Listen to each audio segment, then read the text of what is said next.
안녕하세요 여러분, 도쿄하미유입니다. 이틀 전 엔비디아가 금요일날 bearish engulfing 패턴을 이렇게 만들면서 굉장히 큰 거래량과 함께 고점 대비해서 무려 10% 넘게 하락하는 모습을 보여주었는데요. 이미 엔비디아는 여기 보시는 것처럼 이쪽에 830달러쯤에 조그마한 갭이 있고요. 추가로 여기 720달러의 위치에 갭이 있는 상태인데, 이렇게 매물대가 없는 곳은 굉장히 쉽게 채워지며, 이러한 갭을 채울지 말지는 다음 주에 있을 거싱들 지표가 촉매제가 될 가능성이 매우 높기 때문에 지켜봐야 하는 부분이라고 생각합니다. 다음 주에 있을 큰 이벤트는 인플레이션 지표인 CPI가 예정되어 있는데, CPI의 결과가 어떻게 나올지는 저도 모릅니다만, 적어도 제가 할 수 있는 것은 시장이 현재 보여주고 있는 데이터를 이용해서 최대한 확률적으로 그리고 선행적으로 바라보는 것입니다.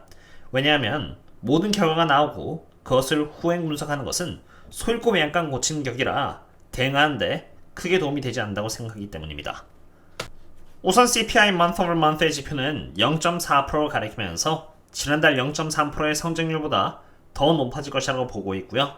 Core CPI는 반대로 0.3%이고 Headline CPI year over year는 3.1%로 지난달과 동일한 수치이며, Core CPI year over year의 수치는 지난달인 3.9% 대비해서 좀 내려와서 3.7%가 될 것으로 예측되고 있는 상태입니다.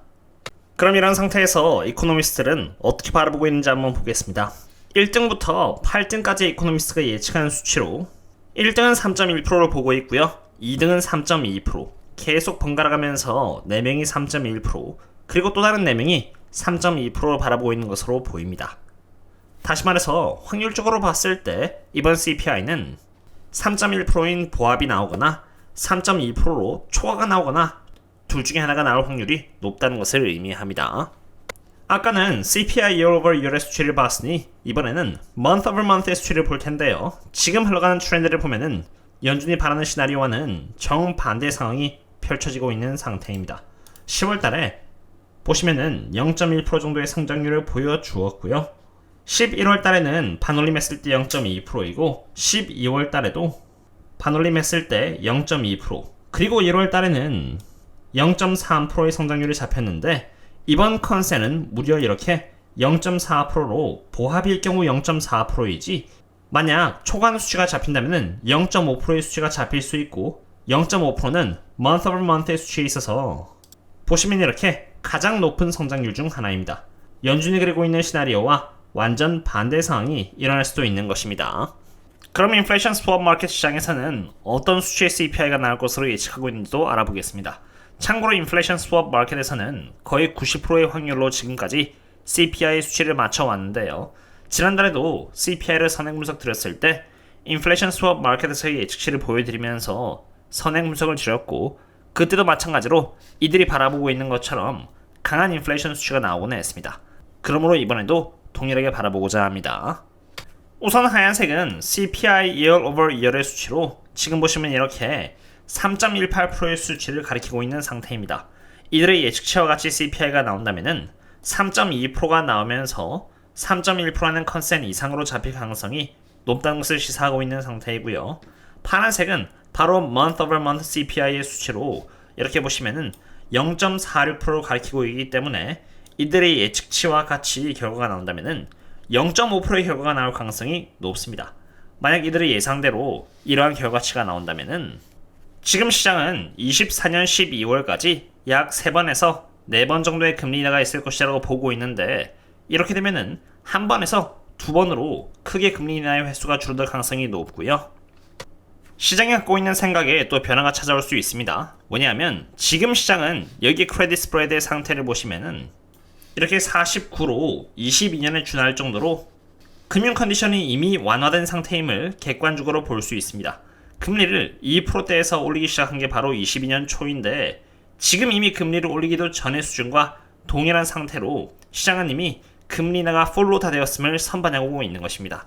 그런데 이번 CPI 결과치가 높게 나온다면 지금 3번에서 4번 정도의 금리 인하를 바라보고 있는 시장은 한 번에서 2번으로 줄게 되면은 당연히 지금 풀로 금리 인하를 바라보고 있는 금융 컨디션 또한 다시 이렇게 완화해서 이렇게 상승을 함으로써 긴축적으로 상향 조정이 되겠고요.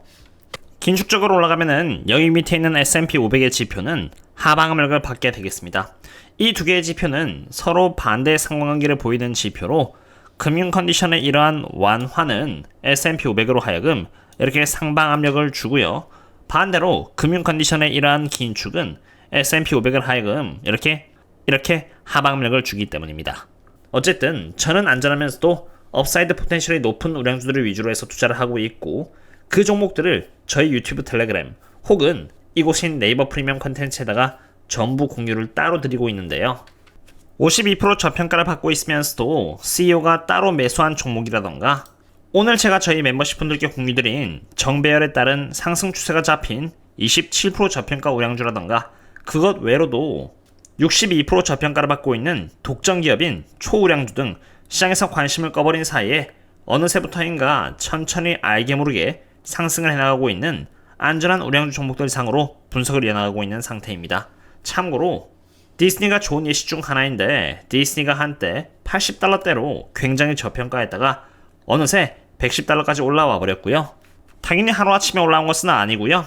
5개월이라는 기간이 걸렸는데, 저는 저평가 종목을 대상으로 빌드업해서 수량을 늘려서 안정적으로 수익을 최대화하는 것을 목표로 하는 투자자로 1년에 수익 실현을 해봤자 3번에서 4번 정도이고, 그런 이유에서 이렇게 멤버십 분들과 안정적으로 큰 수익을 지속적으로 내고 있습니다.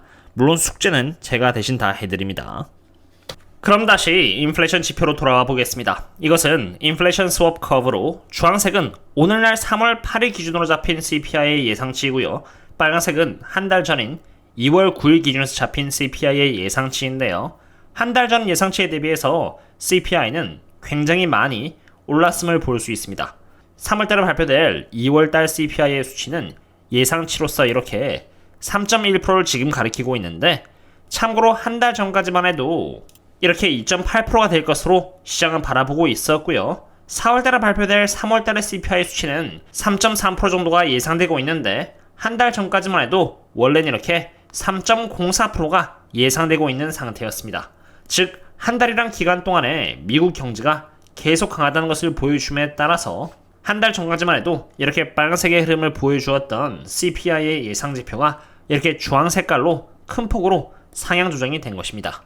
그리고 사실 CPI와 같은 거시경제 지표는 정말 시장의 방향성에 큰 영향을 줄 수 있는 지표입니다. 뒤돌아서 보면은 S&P 500이 이렇게 올랐기 때문에 뭐 중요하겠느냐 하라고 하지만, 그건 어디까지나 결과론적인 이야기고요. 실제로 과거를 잊지 말고 뒤돌아 보면은 CPI가 지난달에 헤드라인 CPI 그리고 콜 CPI 모든 수치에서 컨센을 돌파해 주었을 때 이렇게 큰 폭으로 하락을 했습니다. 이러한 흐름에 있어서 S&P 500을 살려준 것은 바로 엔비디아의 실적으로, 엔비디아의 실적이 잘 나오면서 이렇게 라이징 웨지 패턴을 만들면서 올라갔고, 엔비디아가 지난 금요일날 이렇게 5.5% 하락하면서 같이 S&P 500 또한 하락을 했는데, 3월 10일날 있을 CPI 결과가 만약 높게 나온다면은 이제 실적 이벤트도 거의 다 끝났기 때문에 엔비디아와 같은 구원투수는 찾기 힘든 상태인 것입니다. CPI가 컨센 대비해서 낮게 나오면은 2년 국채금리는 떨어질 수 있겠지만, 반대로 강하게 나오면은 4.5% 혹은 그 이상까지도 갈 수 있다고 보고 있고요.